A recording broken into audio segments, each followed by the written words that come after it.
When I was 16, I made the monumentally bad decision to run away from home and live with my boyfriend at the time, Brad, who was 19.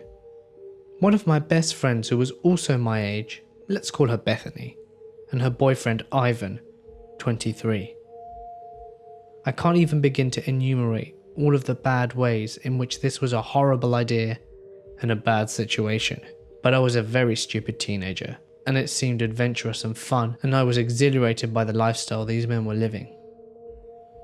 My absolute best friend at the time, who was also my age, was dating a 20-year-old. Her name was Christy and his name was Alex. He was selling psychedelic magic mushrooms. He would always give us a first taste, so he could get a general idea of how strong they were and how much to charge for them. For some reason that I can't even begin to recall right now, Ivan and Bethany were out of town, and Christy and Alex were staying in the master bedroom for the weekend. There were several white caps in Alex's most recent batch, and those were the ones that we were eating. Over the course of a few hours, my boyfriend and I were growing restless with how long it had taken the drugs to kick in, and stupidly ended up eating 7 grams between us. It didn't take long after the last dose for me to start tripping. It was a very hard, uncomfortable and intense trip. I remember that it took the drugs longer to hit my boyfriend, so he had to watch me for about an hour whilst I had a temporary psychological breakdown.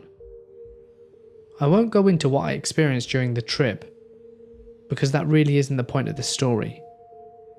But, against advice, I ended up forcing myself to throw up everything that I could, and then the trip as quickly as possible.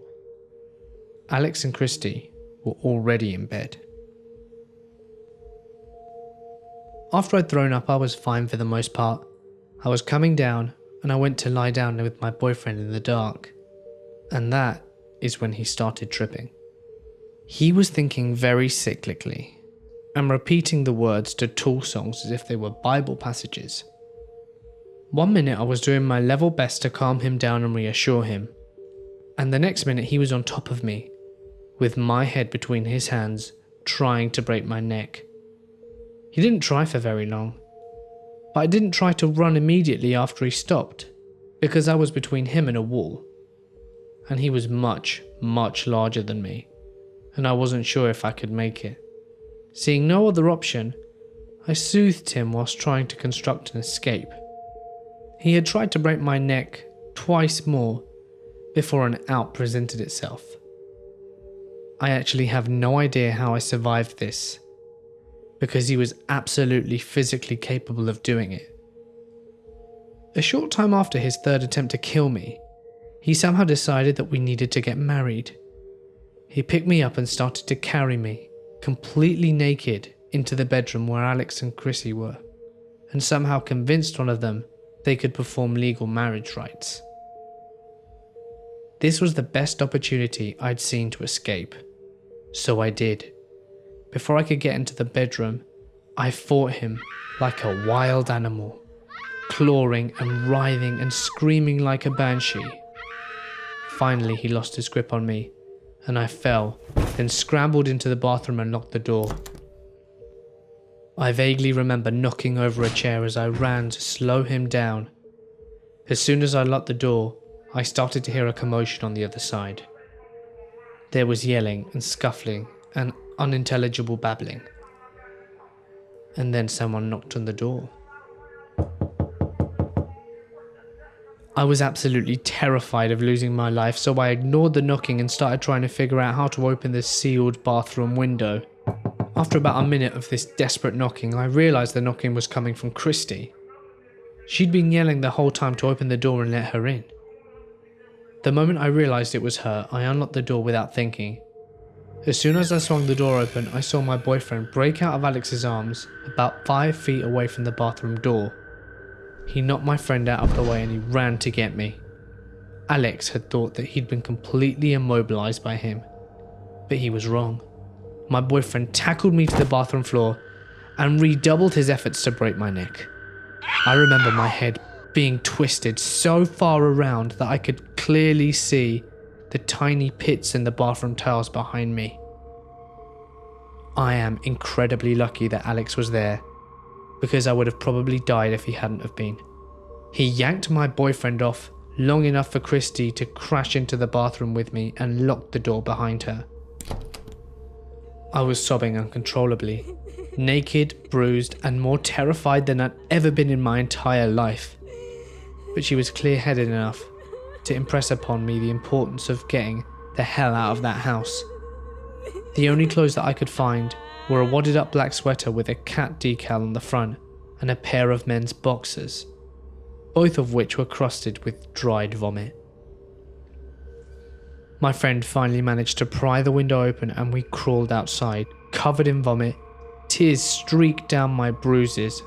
I followed her to a nearby friend's house, Melissa and Walter, for asylum.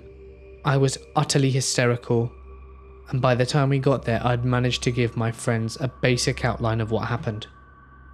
Walter left the apartment exclaiming that he had to find my boyfriend. I even somehow managed to understand it at the time. I knew that his behaviour was just the drugs he was taking, not my boyfriend, and that his safety was important. I won't say that I thought that he had much of a claim to safety, because at that moment I was running on adrenaline and determined to survive, and not at all concerned with justice or rational fairness. But he definitely didn't deserve to be forgotten just because some drugs had affected him adversely. Finally, I managed to calm down on my friend's couch and stop hyperventilating. It was at this point that Walter arrived back home.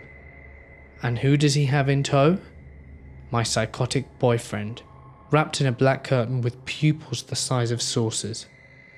My friends sat back and settled onto the couch next to me and started apologising profusely for what he'd done. I listened for a couple of minutes, my body tense and rigid. When he started to slip back into cyclical thinking, I learnt then, through his ramblings, that he'd tried to kill me because he thought that God had told him that he had to kill me so that we could be together in heaven. After, I lost the ability to deal with the trauma and stress, disheartened by my friend's inability to see that his proximity was putting me in danger. I jumped from the couch and ran out of the apartment complex. I couldn't face another murder attempt, with or without my friends present. I ran all the way to a nearby friend's apartment and ended up staying there all night, still covered in vomit and tears. I try not to think about how it affected my life, but I'm sure it had a very negative impact, and I'll never, ever forget it.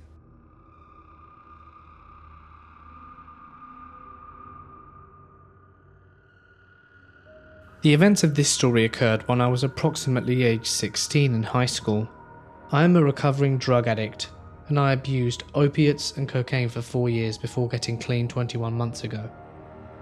Because of this fact, I don't have the best memory about the time period.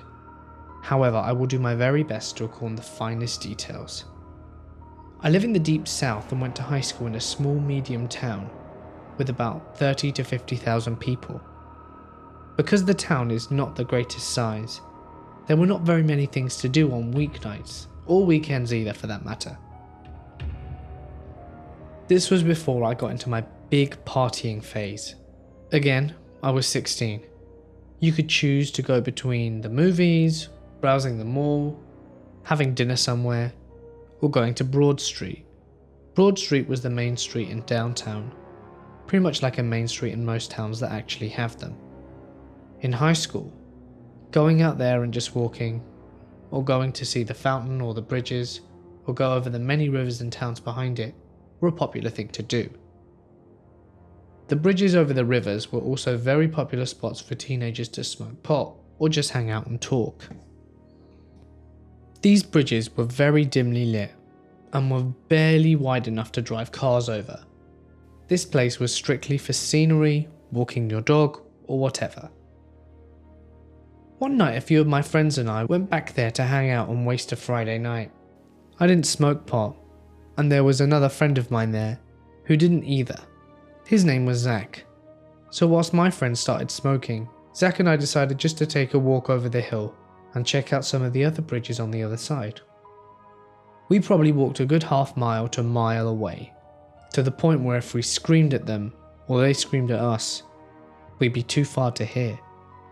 Also because we travelled over other hills and the distance we travelled, we could no longer see our friends or anyone else. It was a cool autumn night and exceptionally dark out. I remember it being one of the darkest nights in living memory. Not especially cloudy, but there was either like no moon or the moon was incredibly small. Being in the area we were in, so far from Broad Street and our friends didn't help either. The only light we had were the very dimly lit lights of the bridge. Zach and I were standing there, looking at the river flow gently beneath us, getting ready to head back to the others when we saw two silhouettes growing larger and larger towards us. It wasn't uncommon for people to walk their dogs back there, even in the late hours of the night. I believe it must have been around 11 PM or so, and it wasn't uncommon for other people to just be doing what they were doing after all. That is what the place is built for.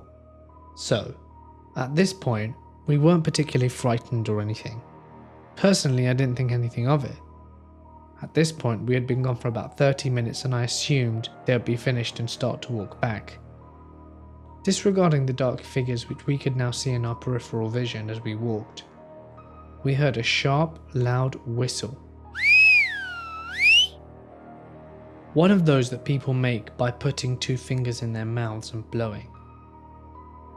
So we turn around and look. It was the two silhouettes now submerged under the revealing light of the bridge. Hey, come on over for a few minutes, boys. They were two middle-aged men. One slightly taller than me, and the other significantly taller than me. They were big dudes and both had completely shaved heads. Bald as can be. And I'll never forget those eyes. The only way to describe them were crazy. Methed out possibly. Maybe crack. They were absolutely delusional. Both were tattooed on their faces and the rest of their bodies we could see, which wasn't much because they were both wearing long, leather black trench coats. The shorter one of the two was holding a brown paper bag. You can tell when a brown paper bag has alcohol or some sort of bottle in it. This one did not. I have no idea what was in the bag. The guys began asking us a lot of questions. Very personal questions, scary questions.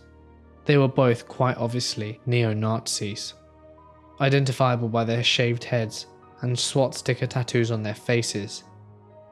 They would ask Zach and I things like, Do you love your race, boy? Would you do anything for someone of your race? When confronted with a situation like this, with two drug-induced delusional, presumably killers interrogating you, you pretty much tell them what they want to hear. Yes sir, I'm very proud to be white. No sir, everyone in my family for generations has been white. Zach was raised by a white family, but he looked suspiciously of Native American descent. I often question if he was adopted. Then they questioned Zach a bit more. You boys don't got any mixed blood in you, do ya? They questioned Zach more and more, but I stood there for him and told them that he was my brother and he was indeed white. After we had convinced them of our racial heritage, they were satisfied that we were white. I thought maybe that would be the end of it and they would let us go. I was wrong. For you to understand why we just didn't say F off, we have to go, and then run away. I should explain to you that it was the shorter one of these two men that appeared to have a 9mm pistol, but I could be wrong about the caliber, but it was unmistakably a pistol, hanging slightly out of the opening between his jacket pocket and the front. However, that wasn't even our main concern. He slung around a large knife with his head, almost as if he were forgotten it was there. It was just so casual. It wasn't a pocket knife, it was too large to be. It looked like one of those really large 9 to 10 inch blades that they sell in convenience stores with dragon handles on it. We aren't from here. We're traveling soldiers for the white race. He explained. He told us that they were from the state directly above mine, and they were here to purge the unclean. While the second round of the conversation and questioning was going on, an elderly couple, maybe in their 50s or 60s, walked less than 40 yards away from us with their dog. We all just stopped talking and looked at them. In my head, I'm begging to please call the police. I'm giving them those "rescue us" eyes. They get past us and put their heads down. It was at this point that the scariest part of the night happened. The shorter one took out his gun. He made my friend Zach and I remember his phone number and remember the name of their army, stating they had a full team of snipers with the sight aimed at our heads right now if we were unable to do so. Obviously there were no snipers on the rooftops, but don't ask me what his reasoning or logic was behind this. People in drug-induced manias don't generally have the best logic or reasoning. The man said it a couple of times and gave me 30 seconds to memorize the number. It was an out-of-state number and was a bit more difficult to naturally memorize, and the name of their terrorist organization was something ridiculously confusing as well. Perhaps it was just the circumstances, but it was the scariest 30 seconds of my life. Remember, repeat, live. Screw up one number and potentially get shot dead on the spot. Obviously not by a team of snipers, but the very real threat was standing right in front of me. The time was up, and I repeated it back, praying to a God that I don't even believe in that it was correct. It was. After repeating it back, they sent us on our way. We immediately took off running to our friends who were no longer there because of the amount of time we'd been gone. We explained to them what happened and called the police. They went out there to search the place, but the guys were gone. The number they'd given me didn't exist, no one had heard of their group, and as far as I know, nothing came from them being in our town, as I never heard anything else. It was the single most frightening night of my entire life, and that is saying something. So please, racist, bigoted, ugly, idiotic scumbag, lower than dirt neo-Nazis, let's not meet again.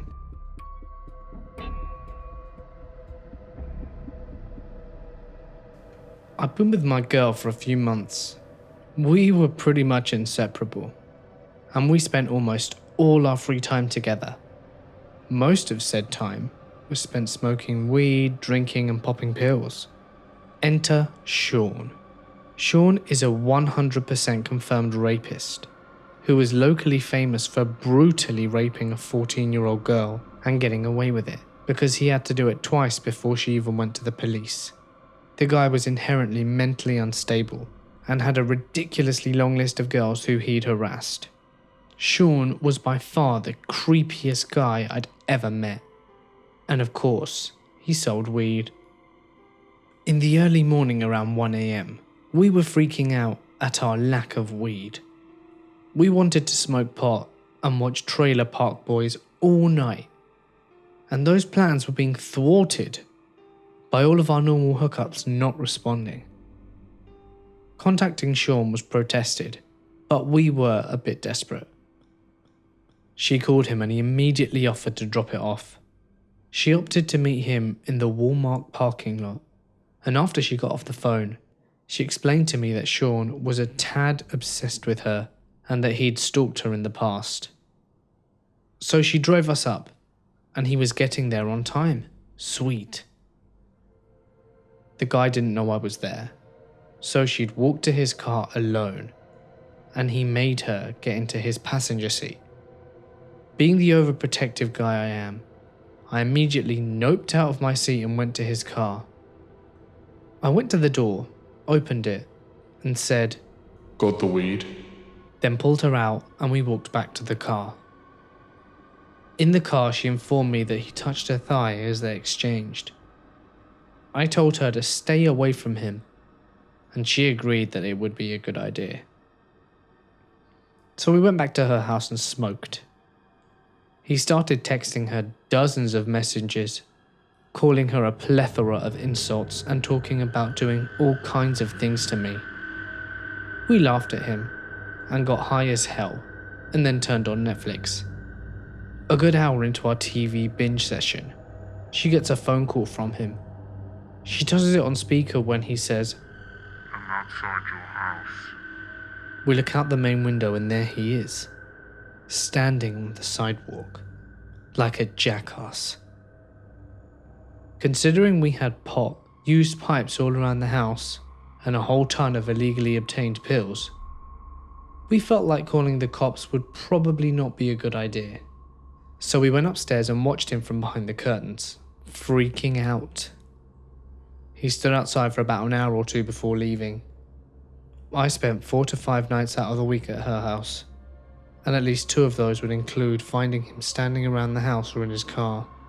This went on until he got arrested for drunk driving, where they found a crap ton of the devil's lettuce in his car. So yeah, don't do drugs, kids.